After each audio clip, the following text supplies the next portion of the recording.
Hello all, welcome to dial news. So మనం చూసుకున్నట్టయితే Ramayana glimpse అయితే రిలీజ్ అయింది అండ్ దాని గురించి రివ్యూ చెప్పాలి అంటే first of all I just want to appreciate Nitish Malhotra గారు ఫర్ మేకింగ్ 400 కాదు, ఈసారి 4,000 crores పెట్టి ఒక ఇతిహాసాన్ని తీస్తున్నప్పుడు కొంచెమైనా ఆలోచించి తీయచ్చు కదా. అండ్ జామ్స్ హ్యామర్ని అండ్ దాంతోపాటు ఏఆర్ రెహమాన్ గారిని మ్యూజిక్ డైరెక్టర్స్గా పెట్టుకున్నప్పుడు కూడా కొంచెమైనా ఆలోచించవచ్చు కదా. ఎక్కడ మ్యూజిక్ కూడా ఆదిపురుష్ని కూడా బీట్ చేయకుండా ఉందేంటి అనే క్వశ్చన్ మార్క్స్ అయితే చాలా భారీగా రేజ్ అయ్యాయి. ఫస్ట్ ఆఫ్ ఆల్ రామాయణలో యాక్ట్ చేసే ద బెస్ట్ స్టార్ కాస్ట్ ఏదైతే ఉందో దాని గురించి మాట్లాడితే the lord Rama as Ranbir Kapoor and దాంతోపాటు సీతా మహాలక్ష్మి మన సీతాదేవి గారేమో సాయి పల్లవి గారు అండ్ రావణాసురగా మన మన కేజీఎఫ్ యష్ గారు అయితే చేయబోతున్నారని తెలుస్తుంది. సో ఈ యొక్క సినిమాలో ఉన్న కొన్ని ఏవైతే రిలీజ్ అయ్యాయో starting the introduction of Ramayana చూస్తే ఇది ఏదో గట్టి కొట్టేలాగే ఉంది. గట్టిగా ట్రోల్ స్టఫ్ ఆఫ్ ఆదిపురుష్ని ఎలాగైతే మనం ట్రోల్ చేసామో దానికి ఇది ఒక పెద్ద కంబ్యాక్లా అనిపిస్తుంది ఏంటి అనే ఒక పాయింట్ అయితే అనిపించినప్పటికీ ఈరోజు రిలీజ్ అయిన ఏదైతే గ్లిమ్స్ ఉందో దాని గురించి నిన్న చాలామంది చాలాగా హడావిడి చేశారు.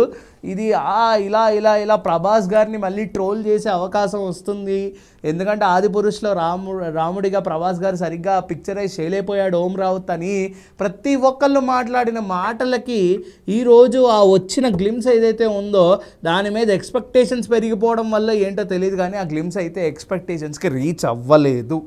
And that is not completely satisfied my mind. నాదనే కాదు, చాలామందికి అది ఎక్కలేదు. లిటరల్లీ 4,000 కోట్లు పెట్టి తీసిన కొన్ని visuals of Adipurush are much greater than this Ramayana అనిపించింది నాకు సీరియస్గా.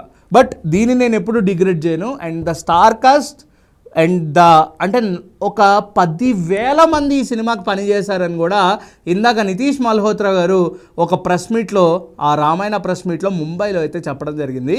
10,000 మంది ఒక కష్టం గురించి ఒక గ్లిమ్స్ ద్వారా నేనైతే జడ్జ్ చేయను.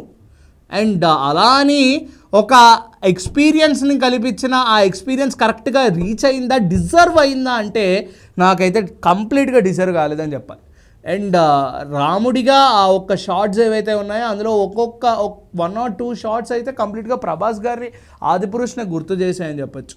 అండ్ దాంతోపాటు యష్ గారి యొక్క ఇంట్రడక్షన్ ఇచ్చారు కానీ దట్ ఈస్ కంప్లీట్లీ ఒక ఆరెంజ్ అండ్ ఎల్లో ప్యాలెట్ టెంప్లెట్స్లో ఆయన అయితే పిక్చరైజ్ చేయడం జరిగింది. The back shots of Yash గారు ఏవైతే ఉన్నాయో ఆ షార్ట్స్లో కంప్లీట్గా అర్థమవుతుంది ఏంటంటే ఇక్కడ ఎవరి క్రియేటివిటీ వాళ్ళు ఓన్గా యూజ్ చేసుకుని తీస్తున్నారు తప్ప what is in the history అసలు ఎలా చూపించాలి అనేది క్లియర్ కట్గా అర్థం కావట్లేదేమో అని అనిపించింది. ఎందుకంటే ఈవెన్ ఆదిపురుష్ తీసుకుంటే ఆ సినిమాలో ఓం రావుత్ గారు కంప్లీట్గా ప్రెస్ మీట్లో కానీ ఎక్కడైనా ఇంటర్వ్యూస్లో కానీ ఆయన చెప్పింది ఒకటే, రామాయణ నేను నా ఓన్గా తీసుకున్నాను, నా ఒక్క విజన్తో తీసుకున్నాను, బట్ స్టోరీ వైజ్గా కంప్లీట్గా ఒక చరిత్రని నేను పిక్చరైజ్ చేశాను.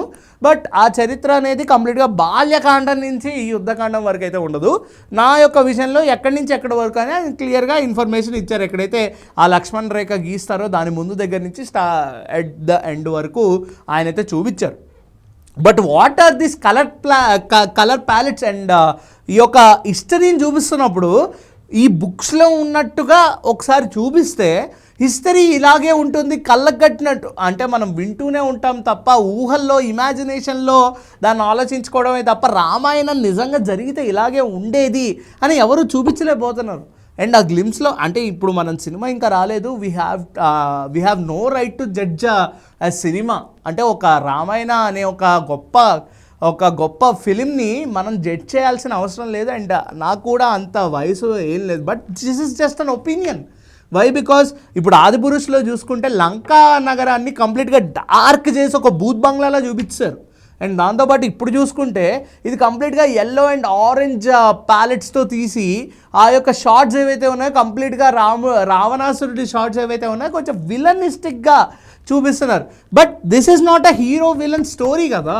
రాముడు రావణాసురుడు అసలు ఎందుకు ఎదురుపడ్డారు, who is Shurpanakha and what is Lanka నగరం and who is Hanuman and who is Lakshman and రాముడు రావణాసురుడి దగ్గరికి ఎందుకు వెళ్ళాడు, రావణాసురుడు సీతను ఎందుకు తీసుకొచ్చాడు అనే స్టోరీయే కదా. రావణాసురుడు ఈజ్ అ శివభక్తుడు. సో అంటే అంత గొప్ప భక్తుడిని కూడా విలనిజంలో ఎందుకు చూపించాలి, ఎందుకు విలనిజంలో పోర్ట్రే చేయాలి అని చెప్పి అనిపించింది. And I just want to clearly say, ఒక సినిమాని అంటే ఒక గ్లిమ్స్ని చూసి ఒక సినిమాని ఎప్పుడూ నేను జడ్జ్ చేయను. అండ్ దీని గురించి మనం ఇంకా ఫ్యూచర్లో తెలుసుకోవాలి కాబట్టి. అండ్ నెక్స్ట్ థింగ్, రాజమౌళి గారు మీరు లేకపోతే ఎవరు చేయలేరు, if not you who can do అని అనిపించింది. వై? బికాజ్ నినా రే రామ ఏదైతే ఉందో, ఆ యొక్క వారణాసిలో ఏదైతే షాట్ ఉందో, దట్ చెరిష్డ్ ఎవ్రీ మైండ్. అరే ఇలాగే ఉంటుంది, ఇది అసలైన డైరెక్టర్ దిగితే అవుట్పుట్ ఇలా కనిపిస్తుంది అని మీరు చూపించిన introduction of SSMB29, introduction of SSR13, introduction of వారణాసిలో ఆ క్లియర్ కట్గా చూపించిన ఆ 30 సెకండ్ షాట్ ఏదైతే ఉందో రాముడిది, దట్ వాజ్ పిగ్డ్ సినిమా. ఒక పీక్ సినిమాని అయితే ఎక్స్పీరియన్స్ చేసాం అనిపించింది. బట్ టెక్నికాలిటీస్ వైజ్గా యూస్ చేస్తే, మాట్లాడితే కూడా ఎవరి స్టైల్ ఆఫ్ వర్షన్ వాళ్ళది, దేన్ని మనం కమెంట్ చేయలేము, దేన్ని మనం జడ్జ్ చేయలేము.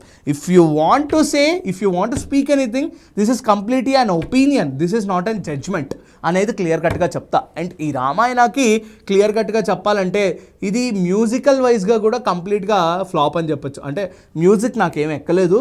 అండ్ అంటే నేను స్టార్టింగ్ రామాయణ ఇంట్రడక్షన్ ఏదైతే ముందు రిలీజ్ చేసిన గ్లిమ్స్లో they have done excellent duty.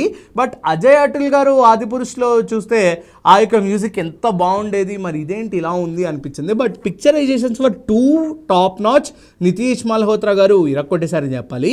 And దాంతోపాటు మనం క్లియర్గా అబ్జర్వ్ చేస్తే ఈ యొక్క రామాయణలో ఏదైతే ఒక పాయింట్స్ డిస్కస్ చేశారో, ఆ యొక్క మాంటేజెస్ ఆఫ్ రాముడు, సో రణబీర్ కపూర్ గారిని చూస్తుంటే నిజంగా అలాగే అనిపిస్తూ ఉంటుంది.